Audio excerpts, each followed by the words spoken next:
Sidang perkara kasus dugaan pemalsuan surat tanah dengan terdakwa Bastian Zulkifli digelar di Pengadilan Negeri Pangkal Pinang. 8 orang saksi telah memberikan keterangan dalam perkara tersebut, yang satu diantaranya menyatakan tidak pernah menandatangani SKHUAT nomor 40 tahun 1996 milik Bastian.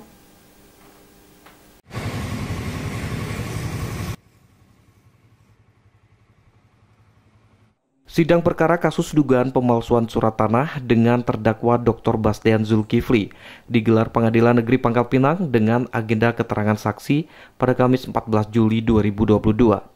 Dalam sidang yang diketuai Majelis Hakim Mulyadi didampingi 2 hakim anggota, jaksa penuntut umum telah menghadirkan 8 orang saksi selama 2 hari agenda sidang. Masing-masing saksi, 3 antaranya dari pihak pelapor yakni PT BCM, 1 mantan PJ Kades Batu Rusa, dan 4 orang warga Dusun Mudel, Desa Air Anyir, Kabupaten Bangka. Fakta persidangan mengungkap Hormen, warga Dusun Mudel yang menjadi saksi, menyatakan tidak pernah menandatangani surat keterangan hak usaha atas tanah nomor 40 tahun 1996 milik Bastian.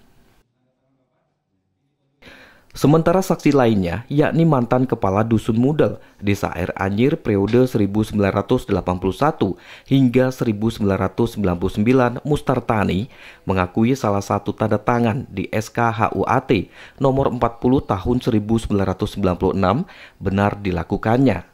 Namun Mustartani melakukan penandatanganan tersebut pada 7 Februari 2016, bukan di tahun terbitnya SKHUAT nomor 40 tahun 1996. Minta ditandatangani surat SKHUAT rumah dan kebun, dua surat. Nah, setelah saya tandatangani, beliau menyatakan surat yang satu itu tolong ditandatangani, dibilang gitu. Ini kan saya bilang udah selesai, tapi kan dia bilang katanya itu untuk syarat pembikinan sertifikat rumah dan kebun tersebut, hanya itu.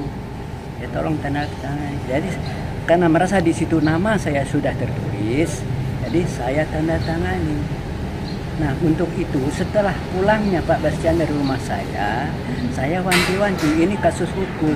Jadi saya catat di buku harian saya. Demikian, terima kasih.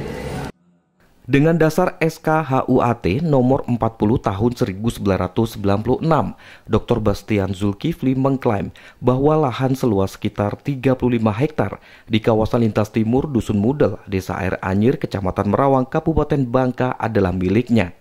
Sementara PT BCM telah membeli lahan yang diklaim Bastian Zulkifli tersebut dari warga sejak tahun 2007. Bastian Zulkifli didakwa pasal 263 ayat 1 dan pasal 266 tentang pemalsuan dan penggunaan surat palsu dengan ancaman maksimal 5 tahun. Pak, terkait ini Pak, dakwaan yang kita ini kan kepada terdakwa ini pasal berapa sih Pak sebenarnya Pak? Pasal 263 ayat 1, ayat 2 dan 266. Itu tentang apa itu Pak? Tentang pemalsuan dan menggunakan surat palsu. Oke. Ada ancaman maksimal itu nggak Pak? Ancaman maksimalnya sudah 5 tahun. Sementara terdakwa Bastian Zulkifli mengikuti sidang secara virtual di Lapas Kelas 2A Tua Tundu Pangkal Pinang. Sidang akan dilanjutkan dengan keterangan saksi pada hari Senin 18 Juli 2022. Dari Pangkal Pinang, Bangka Belitung, Haryanto, iNews melaporkan.